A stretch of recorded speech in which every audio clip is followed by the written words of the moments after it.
ആകാശവാണി.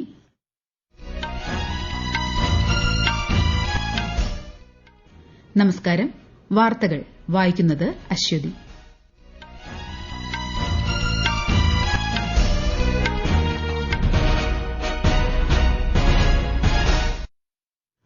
പ്രധാന വാർത്തകൾ.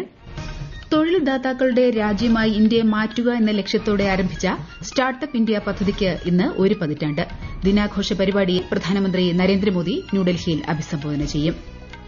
ഗോവ, ലക്ഷദ്വീപ്, രാജസ്ഥാൻ, പുതുച്ചേരി, പശ്ചിമബംഗാൾ എന്നിവിടങ്ങളിൽ എസ്ഐആറുമായി ബന്ധപ്പെട്ട അവകാശവാദങ്ങളും എതിർപ്പുകളും സമർപ്പിക്കാനുള്ള സമയപരിധി നീട്ടി കേന്ദ്ര തെരഞ്ഞെടുപ്പ് കമ്മീഷൻ.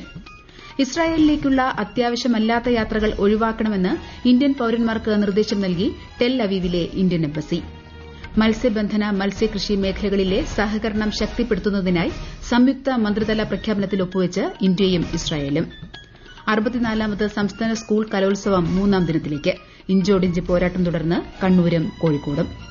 ന്യൂഡൽഹിയിൽ നടക്കുന്ന ഇന്ത്യ ഓപ്പൺ ബാഡ്മിന്റൺ ടൂർണമെന്റ് പുരുഷ സിംഗിൾസിൽ ഇന്ത്യയുടെ ലക്ഷ്യ സെൻ ക്വാർട്ടർ ഫൈനലിൽ.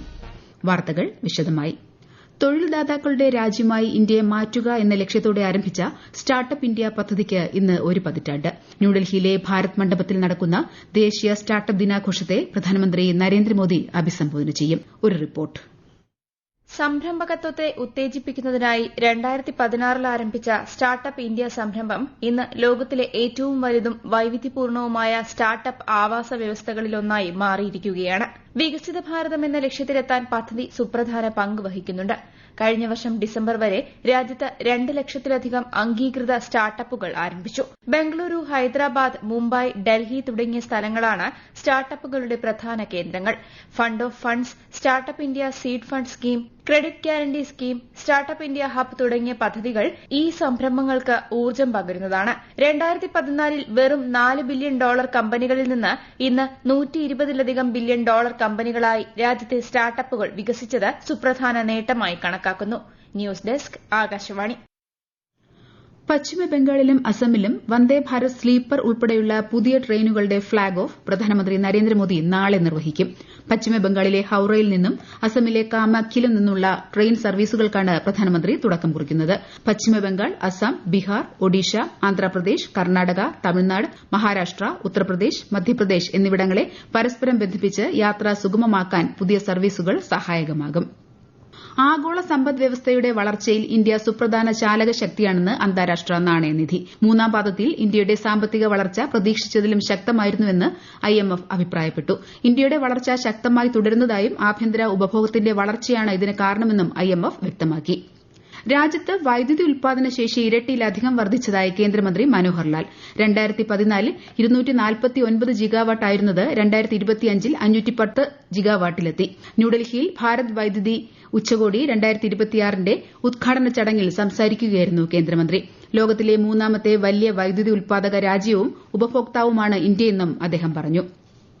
രാജ്യവ്യാപക പ്രക്ഷോഭത്തിന്റെ പശ്ചാത്തലത്തിൽ ഇറാനിലേക്കുള്ള യാത്ര ഒഴിവാക്കണമെന്ന് ഇന്ത്യൻ പൌരന്മാർക്ക് നിർദ്ദേശം നൽകി വിദേശകാര്യ മന്ത്രാലയം. ഇറാനിലുള്ള എല്ലാ ഇന്ത്യൻ പൌരന്മാരും ലഭ്യമായ മാർഗ്ഗങ്ങളിലൂടെ രാജ്യം വിടണമെന്നും ടെഹ്റാനിലെ ഇന്ത്യൻ എംബസി നിർദ്ദേശിച്ചു. ഇന്ത്യക്കാർ പേരുവിവരങ്ങൾ എംബസിയിൽ രജിസ്റ്റർ ചെയ്യണമെന്നും മന്ത്രാലയം നിർദ്ദേശിച്ചു. ഇതിനിടെ അമേരിക്കൻ സൈനിക നീക്കങ്ങളെക്കുറിച്ചുള്ള ആശങ്കകൾക്കിടെ അടച്ച ഇറാൻ വ്യോമപാത വീണ്ടും തുറന്നു. നിലവിലെ സാഹചര്യം കണക്കിലെടുത്ത് ഇസ്രായേലിലേക്കുള്ള അത്യാവശ്യമല്ലാത്ത എല്ലാ യാത്രകളും ഒഴിവാക്കണമെന്ന് ഇന്ത്യൻ പൌരന്മാർക്ക് നിർദ്ദേശം നൽകി tell അവീവിലെ Indian embassy.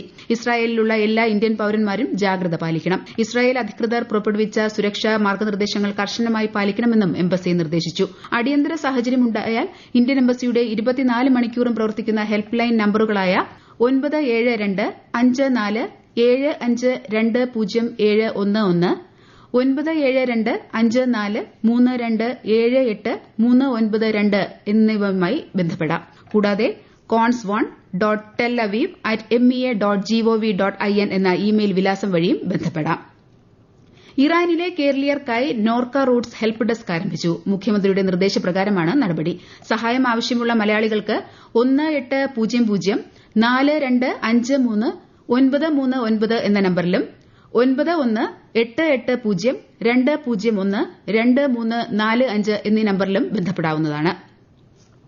2026 Delhi, Mumbai, Chennai, Pune എന്നിവിടങ്ങളിൽ 50 ഓട്ടോമാറ്റിക് വെതർ സ്റ്റേഷനുകൾ വീതം സ്ഥാപിക്കുമെന്ന് കേന്ദ്രമന്ത്രി ജിതേന്ദ്ര സിംഗ്. കാലാവസ്ഥാ നിരീക്ഷണ അടിസ്ഥാന സൌകര്യങ്ങളുടെ ഒരു പ്രധാന വിപുലീകരണമാണിതെന്നും അദ്ദേഹം പറഞ്ഞു. ന്യൂഡൽഹിയിൽ കേന്ദ്ര കാലാവസ്ഥാ വകുപ്പിന്റെ 151ാമത് സ്ഥാപകദിന പരിപാടിയിൽ പങ്കെടുക്കുകയായിരുന്നു അദ്ദേഹം. കാലാവസ്ഥാ പ്രവചനത്തിലെ കൃത്യത 40 മുതൽ 50% വരെ വർദ്ധിച്ചതായും കേന്ദ്രമന്ത്രി പറഞ്ഞു.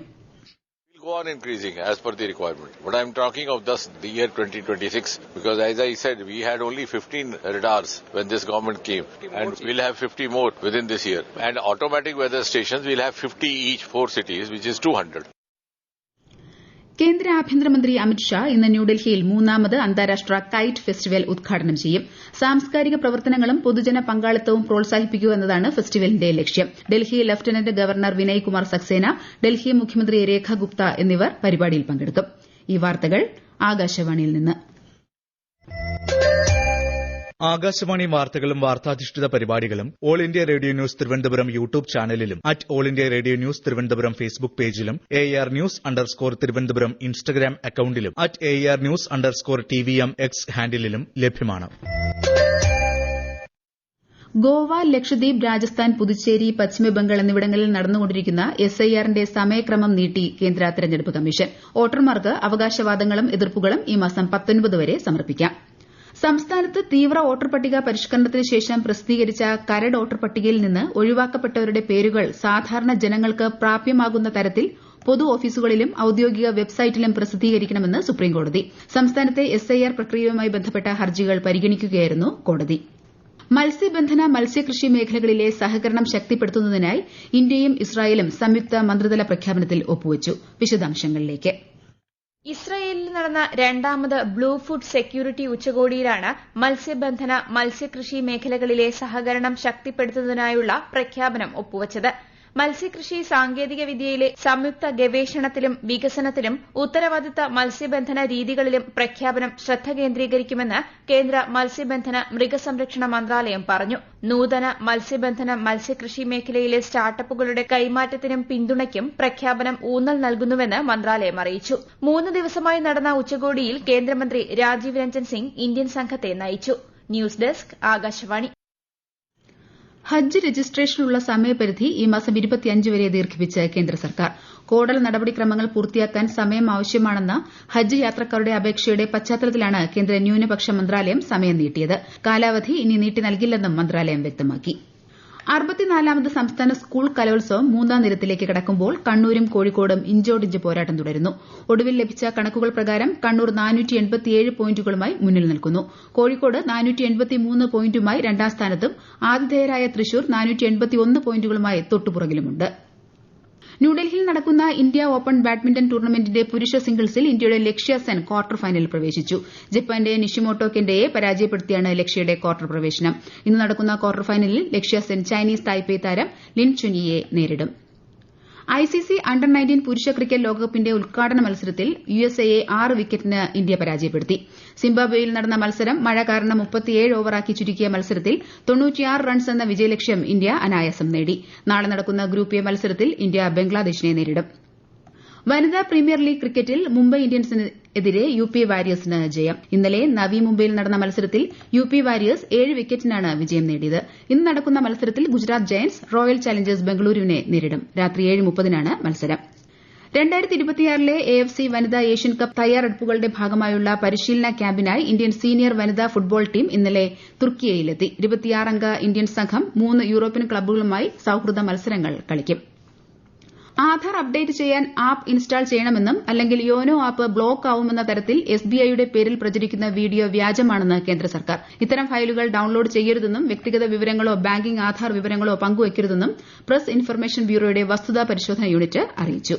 പ്രധാന വാർത്തകൾ വീണ്ടും.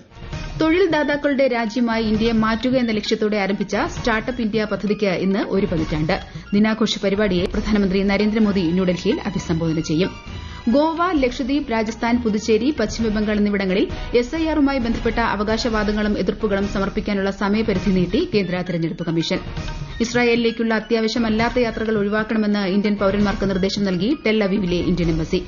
മത്സ്യബന്ധന, മത്സ്യകൃഷി മേഖലകളിലെ സഹകരണം ശക്തിപ്പെടുത്തുന്നതിനായി സംയുക്ത മന്ത്രിതല പ്രഖ്യാപനത്തിൽ ഒപ്പുവച്ച് ഇന്ത്യയും ഇസ്രായേലും. 64ാമത് സംസ്ഥാന സ്കൂൾ കലോത്സവം 3ാം ദിനത്തിലേക്ക് ഇഞ്ചോടിഞ്ച് പോരാട്ടം തുടർന്ന് കണ്ണൂരും കോഴിക്കോടും.